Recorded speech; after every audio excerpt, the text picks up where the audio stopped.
You know what I thought I'd start with, if we could? Serena Williams. Yes. I think that's an important thing, because I think Serena Williams is emblematic of the problems that women don't only face in business, but also in sport. What did you make of it? First of all, I'm Team Serena all the way. I think, thank you, yes, please, let's just clap for her. The double standards that are in tennis and in any other, area of business operation, what you may have, men get away with doing things. And so because Serena has finally spoken out as a woman who's been getting flack for so many things that men do get away with in the same sport. And so she's a brat. She's spoilt. But it's not just sport, is it? It's business too. It's a lot of business, yes. However, men get away with it. Why not Serena? She's also reached a point where she's had enough. And I think it's the same thing with women in business. Women have had enough. It's time to get rid of patriotism, patriarchy, what our former speaker spoke about just now behind the scenes. So what's good for men is good for women. Nondu, why do men get away with it? Obviously, I believe it's because of the way things have been, obviously, given the past that we are coming from. You do find that as a woman, you tend to have to work twice as hard. Somehow you have to prove that you are worthy to be there. Especially, I'm referring to the industry that I'm in. I'm in the real estate industry, I'm in property. So you find you get to a point where you have to prove that you qualify to be here.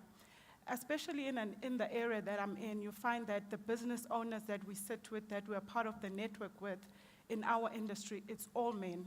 And it's actually white men that I get to sit with in our consortiums in this particular area that I'm in. And you find that, you as a woman, somehow there's a feeling that you don't really qualify to be there. And you have to make sure that you work twice as hard, in fact, maybe 5 times as hard. How does that manifest itself when you're sitting around that boardroom table? It's manifested, you find, let's speak about paperwork. Let me just make a classic example. You find that maybe I've employed a new realtor in the company who's still learning their way around, who'd like, I'm still coaching them, learning what to do as in this particular area. You find that there's a mistake that happens because this person is still in training. If that mistake were to happen in this particular office of Nondu's, it's because she's a woman, it's women are like this. But you find, given the same situation in an office where it's owned by a male principal, a male CEO, it's like, it's just one of those things, There's not in as much accountability with them as much as there is with us as their female counterparts. So, Tebo, what then do you have to prove in the workplace if you buy that premise, and how do you do it? Thank you, Jeremy. First of all, let me give a shout to the ladies in the house. Hi. Just before you give us the answer, folks, I'm also wondering if it isn't a good idea for us maybe to get the lights up. As I said to you at the beginning of the conversation, I love the sound of my own voice. That's why I'm in broadcasting. But this is not about me, it's about you. And I really want you to engage optimally with the panel members that we've got here and the rest of them as well. I will observe you and I will recognize you. The moment you want to chip in, I want to make this as interactive as possible. So the question to you is, what do you have to prove and how do you do it? You've given the shout out to the ladies. Oh yes, Go thank ladies, you. yeah. Thank you very much. And what about the male eagles? No. Absolutely. Well, there's a lot of things that you really have to prove, especially if you are in business. First of all, like Tabang said, that it's a patriarchal system that we're living in. Secondly is, if you look at the media industry, which is where media plays a very important role in informing the public and educating the public. Let's look at the stories and the coverage that women get, in terms of successful business women that have made it in different industries. You get to see very few stories that are out there that are profiling these women of their success. The only headline story that you would get, remember, media has got so much influence within the public. And our kids, the youngsters, the youth, the social media, the influence, the only good story that you would see is a negative story. So I believe that the media has a very pivotal role to play in informing and really profiling successful women in our country. Look now, the story of Serena Williams has made such headlines simply because there was, I would say,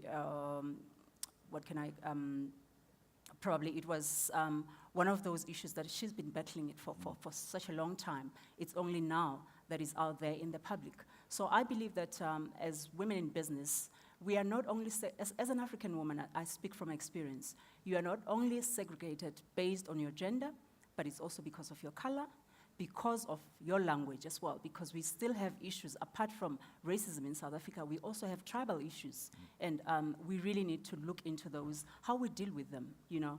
Different cultures have also placed women in such a way that you are believed to be there, and it's still a reality, even though women are really making a mark in terms of playing the role within the economic sector.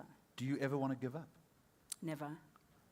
I'm one of those women that I believe that with the experience that I've been raised by a woman, being a single mother, I realize the need. But also you look at women that have made it in South Africa, globally, in Africa for that matter.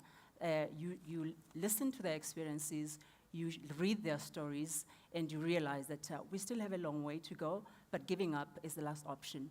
And I really want to encourage women in the house that probably you are going through certain experiences, you just started the business, you know, or you are in that power where you just don't know where to go. I just say, do not give up. A question for all three of you. I'll start with you. What did your mother teach you?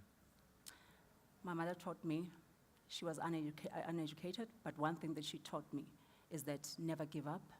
You are not defined by your circumstances. Mm-hmm. You are defined by what you make in life. But the most important thing is that it's not only for yourself. When you are blessed or when you succeed, it's for other women. Mm-hmm. That is why I love empowering other young girls and other young women to say, let's go up the ladder together. What did your mum teach you? My mother, shout out to Violet Migeri, taught me that I should never apologize for Go who Violet, I am. Yeah, no, okay. Violet Migeri Hashtag rocks. go Hashtag Violet, go yes. Violet. She taught me never to apologize for who I am, never apologize for what I want, and never to be scared to want more. And I'm not scared. I go for it, and I get it. My mother, Saneli Siwendinga, may her soul rest in peace. She was a prayerful woman. She was a strong woman. She taught me actually to stand and be strong, and whatever I desire to pursue it, to never shy away from who I am, never shy away from my dreams and desires. And she taught me self-discipline. I think, you know, there's a YouTube video that I actually listened to last week, and this guy said on this video, in life you either suffer one of two pains. You either suffer the pain of discipline or the pain of regret. So, you know, when you discipline yourself today and you pursue the things you want today, you will not regret later. So my mother was a woman of strength. She was a woman of courage. She was very outspoken. She was not afraid to say what she believes. Sometimes to her detriment. You know, she was someone who actually stood for what she believed, even if it killed her. Another very important value that my mother taught me was truth, to speak the truth. You know, she was so allergic to lying, and I think that has really helped me as well in terms of honesty in running a business, in terms of integrity. She was really a woman of integrity. She stood for truth, and her character, she was a woman of very strong character. And I think most of my attributes and what has really sustained me in business was the things that I actually drew from her, the strength that I drew from her, the resilience. She was a person who just never regarded fear. I think she was someone who did things afraid. Even when she was afraid, she would do it. So that's my mother. She sounds like an amazing person. She was. I want to pick up on that issue of self-discipline that you raise. What's your understanding of that? How do you practice self-discipline in order to overcome some of the adversity that you've outlined, and particularly in the workplace? Because it starts with you, doesn't it? Yes, Yeah. yeah, absolutely. Self-discipline for me is the brand that you project, first of all, to the public, to your clients, 3, to the people who work for you. You're not one of these people that gets up at 4 in the morning and goes to gym, are you? No, not at all. 5 in the morning. No, not Good. at all. Okay. That time I'm up. Otherwise, you would not be welcome on this stage. Really. No, not at all. Self-discipline's a brand. That's interesting. Yes, Yeah. self-discipline is a brand because, there's so much pressure in the business world, to be honest. And one thing that you do not have to compromise is to really sell yourself cheap, regardless whether you're going to get that contract, as long as your no should be no. We know that at the end of the day, there are sharks out there, and unfortunately, as women, we tend to be victims of that. And I think I've lost a lot of great deals because I could not compromise, I could not sacrifice myself. Like you said, that sometimes you do not want to regret to say, I had to do this simply because there was something behind. So for me, it's quite important. But I'm assuming that internally you're preaching to yourself every day the importance of self-discipline, though. Yes. You've got to steel yourself every day to do that. Self-discipline is also about time management. We've got this saying in Africa, which has become a cliche, that African time. I'm one of those people that I do not believe in that. And that's also another important thing that when I do something, it has to be done on time. I put pressure on my team. I put pressure on myself to say, you have to compete. If we want to really be a competitive business, we have to compete because, we have to show that we are capable and able of delivering because there's so much competition out there in business. So therefore, how do you stand out? So those are the values that you have to put out there and say, you stand by these principles as a business. Is African time just a useful excuse? Come again? Is African time Yeah. just a useful excuse?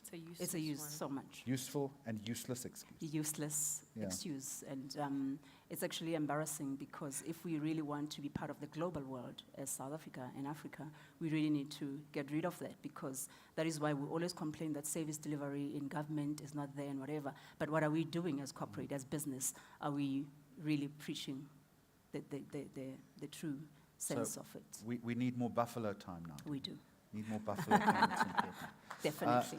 What's your understanding of self-discipline? My understanding of self-discipline is knowing when to stay, knowing when to go, knowing when to say never. Classic example, and this is a challenge that a lot of women in business I've been engaging with do raise up and say, I have put my documents through and the person responsible for the sign-off says, let's have dinner to seal this deal. I'll meet you at the Michelangelo Hotel. And so self-discipline then says, this is 10 million rand that's on the table, but guess what? I'm going to walk away. That's self-discipline, and that's a challenge for women in business as we speak. Has that happened to you? Yes. How'd that make you feel? Objectified as a sex object, as nothing but an object of pleasure for a man. So I felt stripped of my intelligence. I felt stripped of the human that I am before the gender that I'm classified under. How did you say no to that? What did you say to him? Can I just Can you use can the use French you can that use I any, you can spoke? use any we're all adults here. You can use any language you want. Okay, Did so it rhyme with duck? it rhymed with duck. Yeah. And so it was duck off. Yeah. I'm going to get this money one way or the other, but it's not going to be because I duffed you. So you can go duff yourself.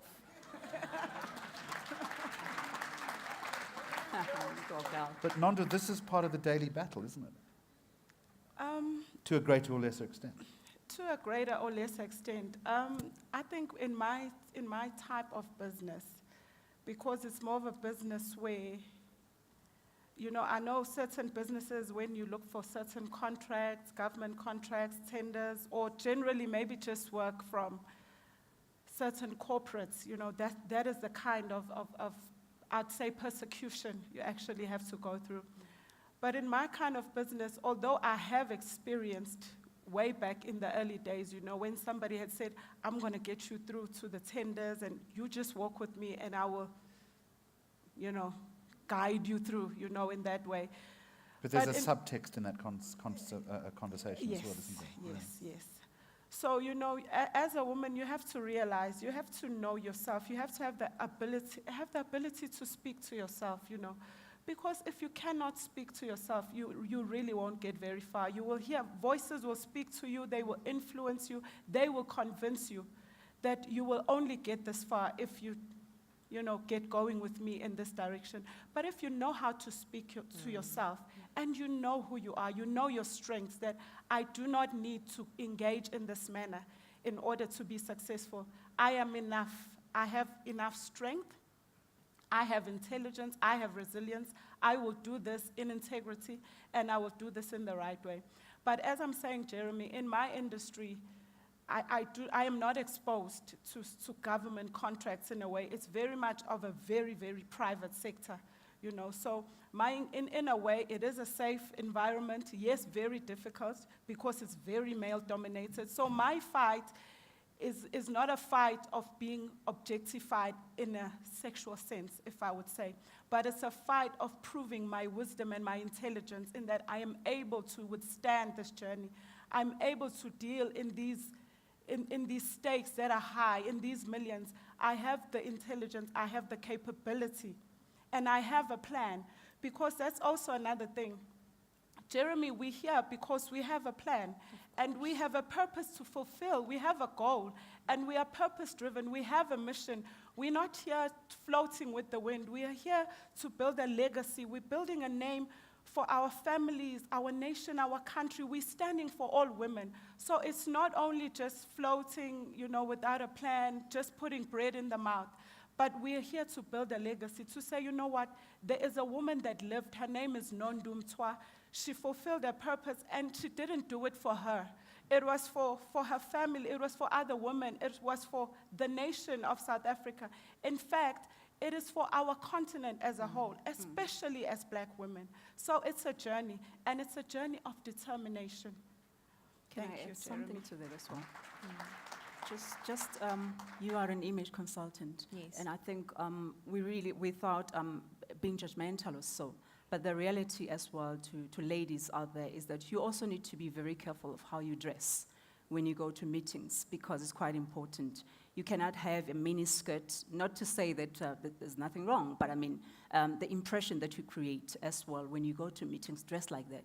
I mean, men are human beings, so, I mean, don't create that temptation to say, here am I can just expose my body like that, because I think for me, it's very important that the image that you portray out there, the manner in which you dress, it says I a lot. accept that, but it's inexcusable, isn't it? Well, Go pick it up, have an argument. Yes, I certainly do. Yeah. And as an image consultant, this is who is a woman. This is what I have to say.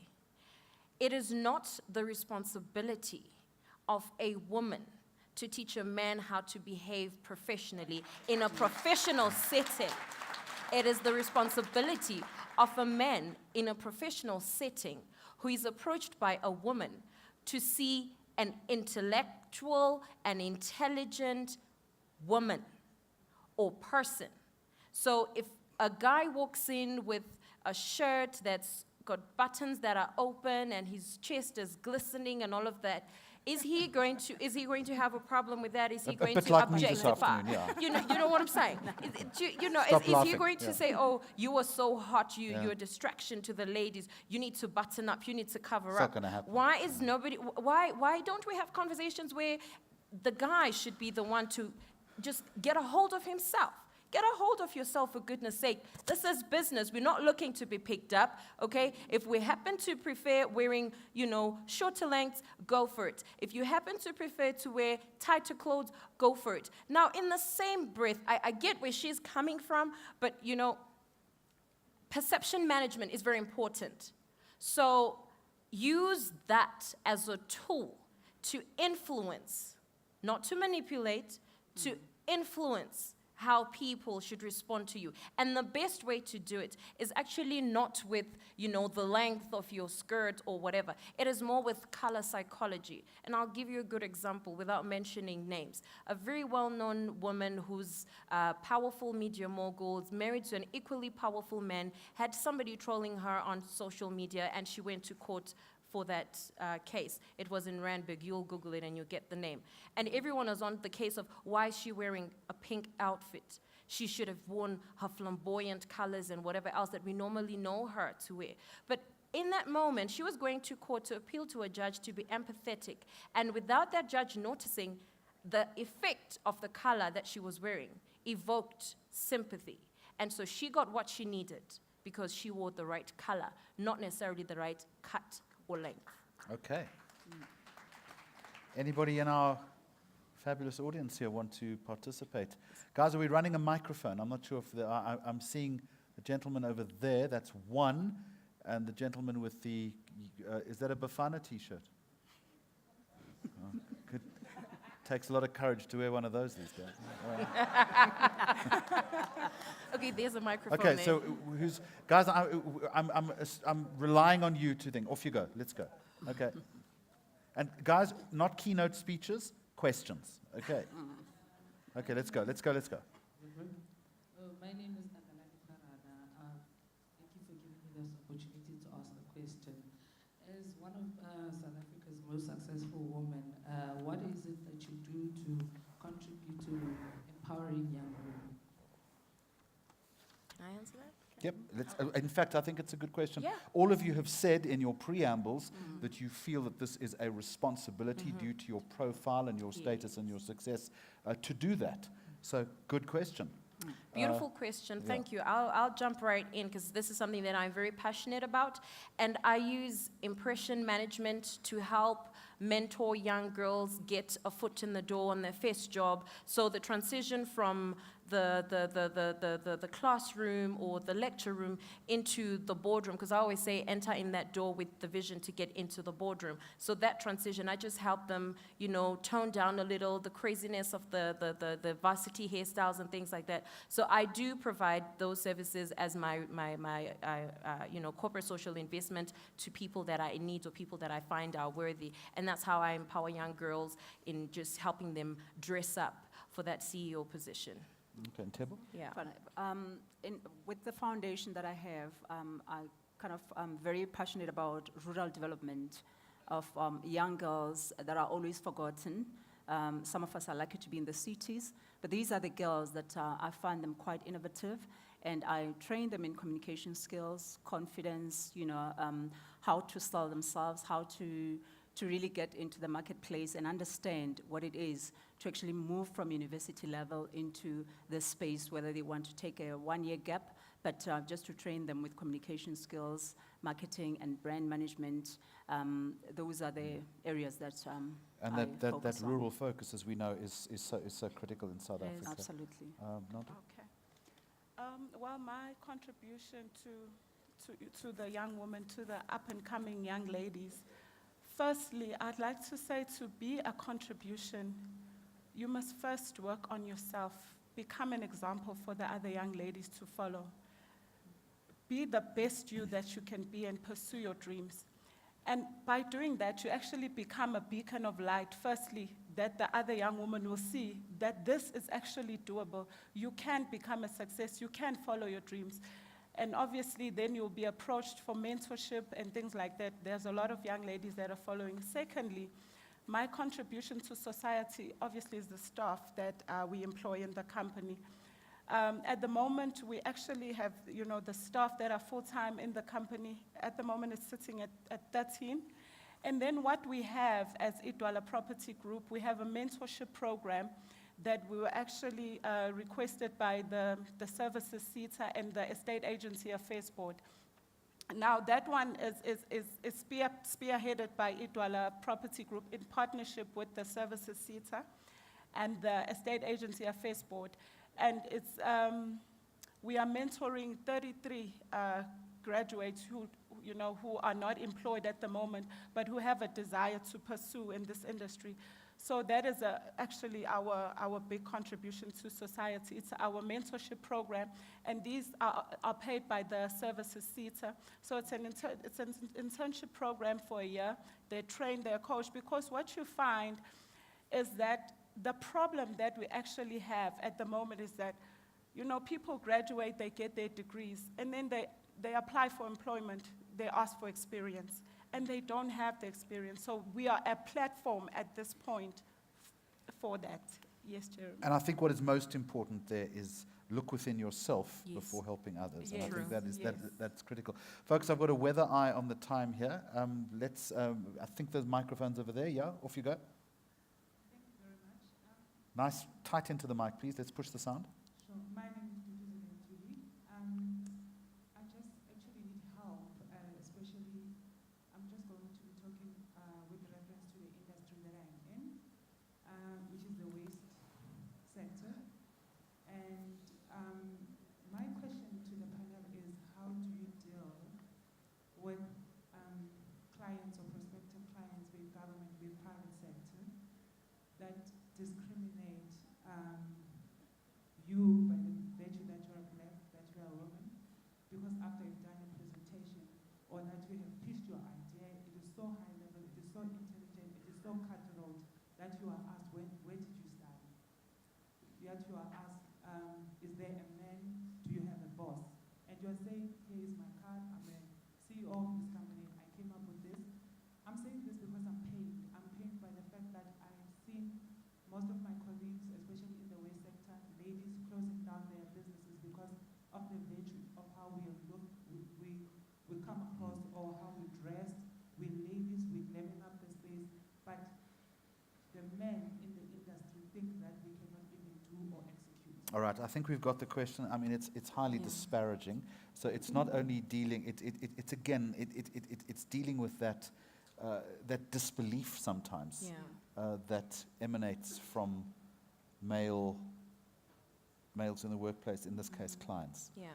I mean, what do you do? Do you just go all Serena on them? I don't know. I think we also, no.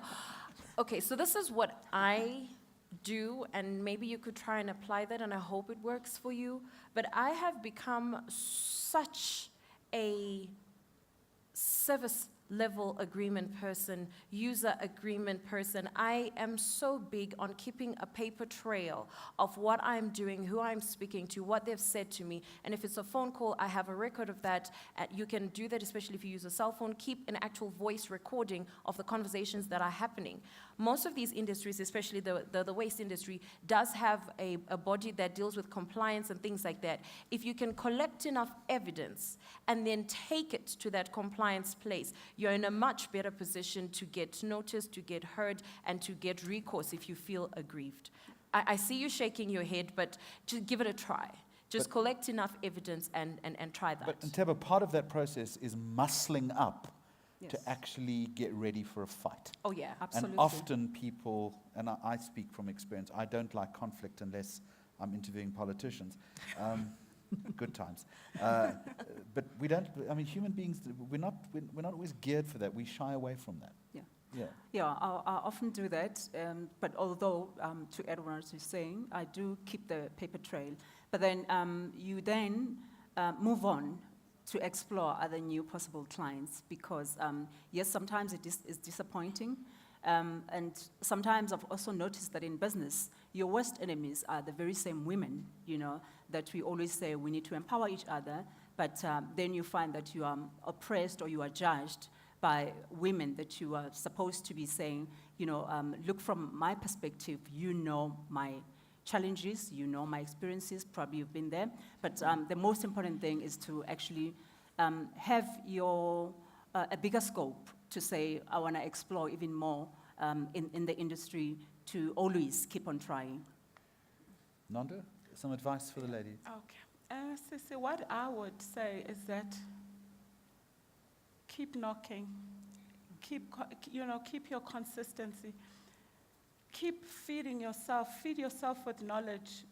Make a determination that my voice will eventually be heard. I know sometimes, let me relate to myself personally.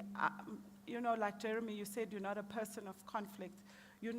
I would get to a point where after crying, and I would cry in the office when I'm encountering this resistance, and I want to push through into this market, and it's so difficult.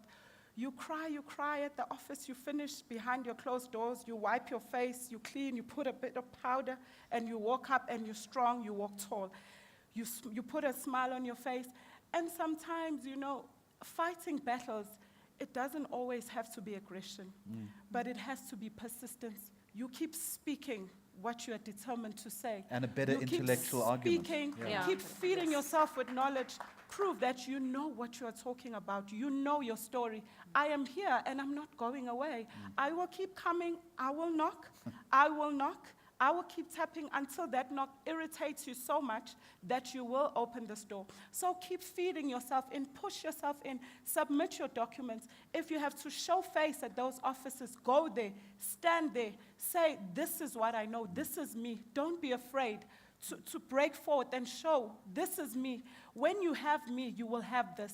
I am an empowered woman. I am a strong woman. I know my story. And you will be so happy to have me on board. So I know it's not easy. We're fighting a fight, and there's no magic. I will not lie to you and say there's magic. You just keep knocking on that door. Be bold, Yeah, and it will be open. I can add to that. If none of that works, buy a tennis racket. Yeah.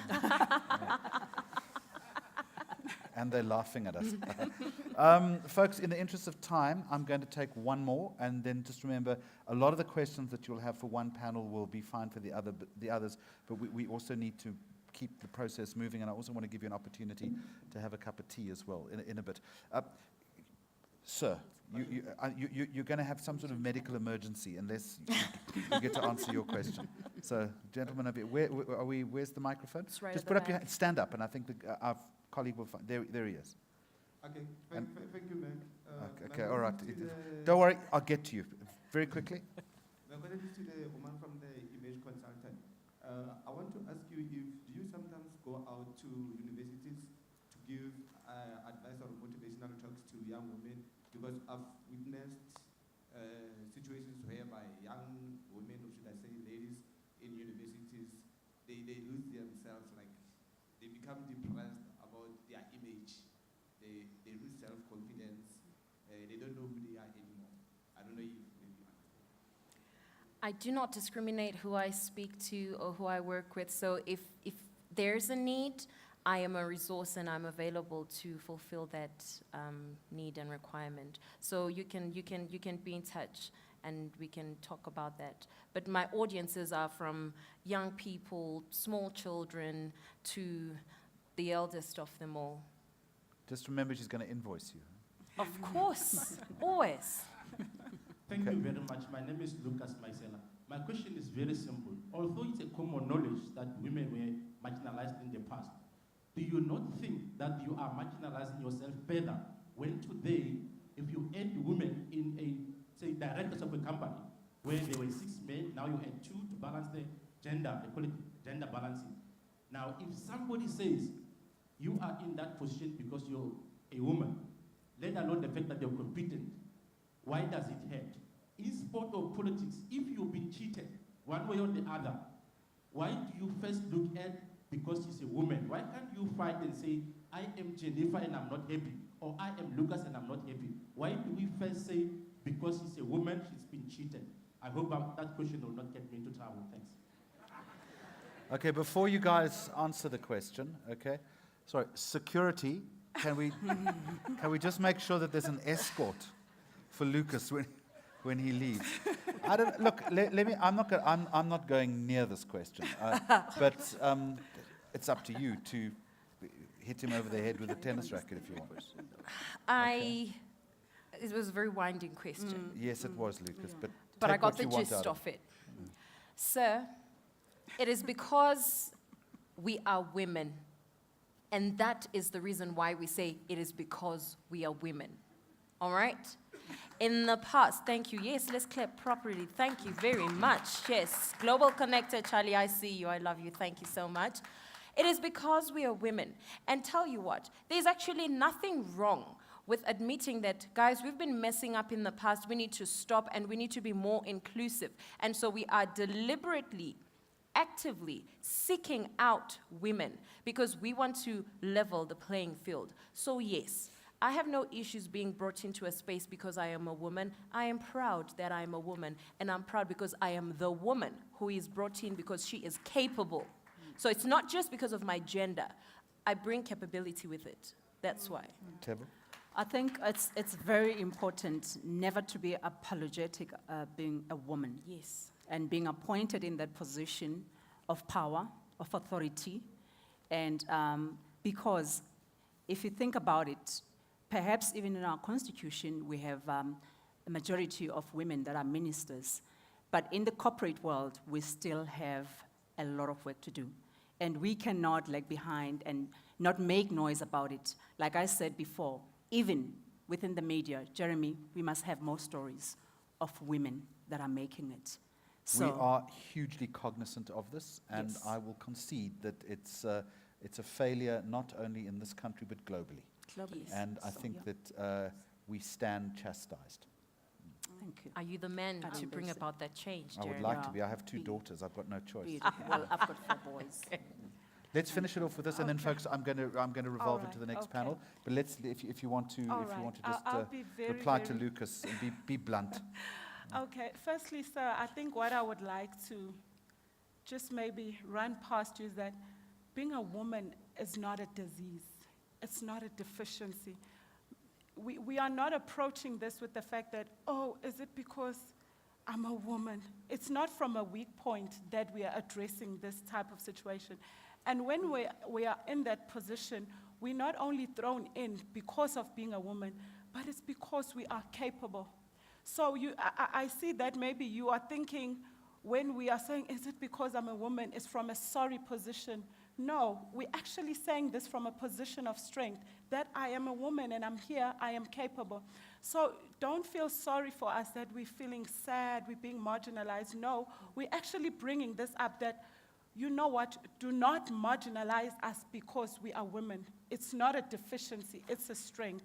So when I felt, I didn't hear from your words, but I felt from your vibrations that maybe you are thinking we are saying this from a position of weakness or a position of wanting to be felt sorry for.